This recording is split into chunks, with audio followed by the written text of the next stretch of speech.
जय हिंद दोस्तों। आज हम लोग इस वीडियो में class 9th biology chapter three जीवों में विविधता इसके अतिलघुत्तरीय प्रश्नों को सॉल्व करने वाले हैं। अगर आप लोग अभी तक चैनल को सब्सक्राइब नहीं किए हैं तो चैनल को सब्सक्राइब कर लेंगे। पहला प्रश्न है, जीवों में वर्गीकरण क्यों जरूरी है। इसका उत्तर लिखेंगे कि जीवों के अध्ययन को सरल करने हेतु जीवों का वर्गीकरण करना आवश्यक है। अगला प्रश्न है, वर्गीकी का जनक किसे कहते हैं। लिखेंगे कि वर्गीकी का जनक कैरोलस लिनियस को कहा जाता है। अगला प्रश्न है, किन आधारों पर जीवों को विभिन्न समूहों में रखा जाता है। इसका उत्तर लिखेंगे कि जीवों के समानताओं एवं विसमानताओं के आधार पर। प्रश्न है, आदिम जीव किसे कहते हैं।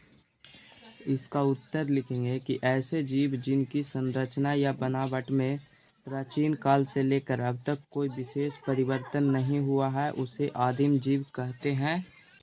यानी कि ऐसा जीव जो प्राचीन काल में जैसा था उसमें कोई खास अब तक परिवर्तन नहीं हुआ है, उसका बनावट और संरचना उसी प्रकार से आज भी मिलता है, उसी को ही आदिम जीव कहा जाता है। 5 नंबर प्रश्न है, अपेक्षाकृत उन्नत जीव को क्या कहते हैं। तो उन्नत जीव को जटिल जीव कहा जाता है या फिर इसको विकसित जीव भी कहा जाता है। अगला प्रश्न है, मोनेरा को किस आधार पर अलग किया गया है। इसका उत्तर लिखेंगे कि मोनेरा को केंद्रक के आधार पर अलग किया गया है। प्रश्न है, प्रोटिस्टा के 2 उदाहरण लिखें। प्रोटिस्टा का उदाहरण हो जाएगा पहला डाइटम, दूसरा यूग्लिना और तीसरा पैरामीशियम। तो आप लोग कोई भी लिख सकते हैं। प्रश्न है, शैवाल को किस विभाग में रखा गया है। इसका उत्तर लिखेंगे कि शैवाल को थैलोफाइटा विभाग में रखा गया है। अगला प्रश्न है, शैवाल तथा कवक के बीच सहजीवी संबंध का एक उदाहरण दें। लिखेंगे कि शैवाल तथा कवक के बीच सहजीवी संबंध है वह लाइकेन में पाया जाता है। तो इसका उत्तर हो जाएगा लाइकेन।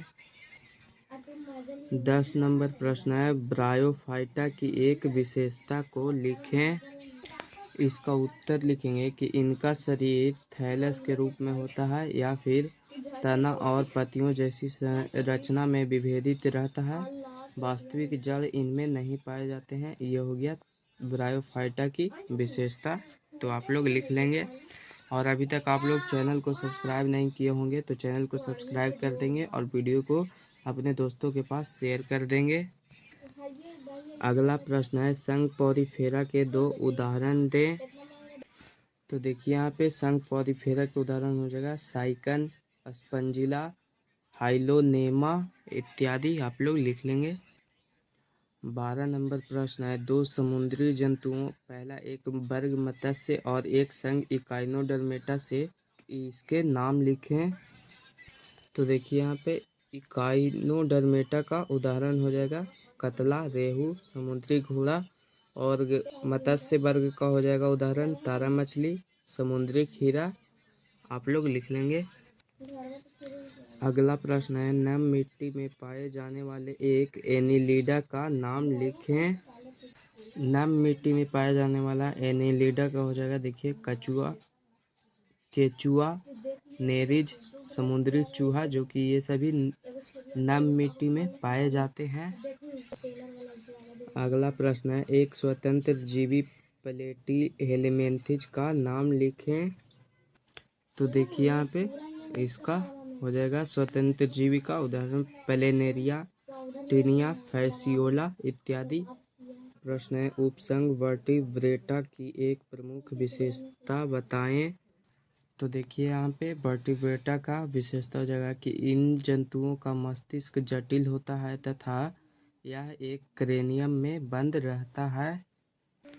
अब इसका लास्ट 16 नंबर प्रश्न है, संघ कॉर्डेटा की एक विशेषता का उल्लेख करें।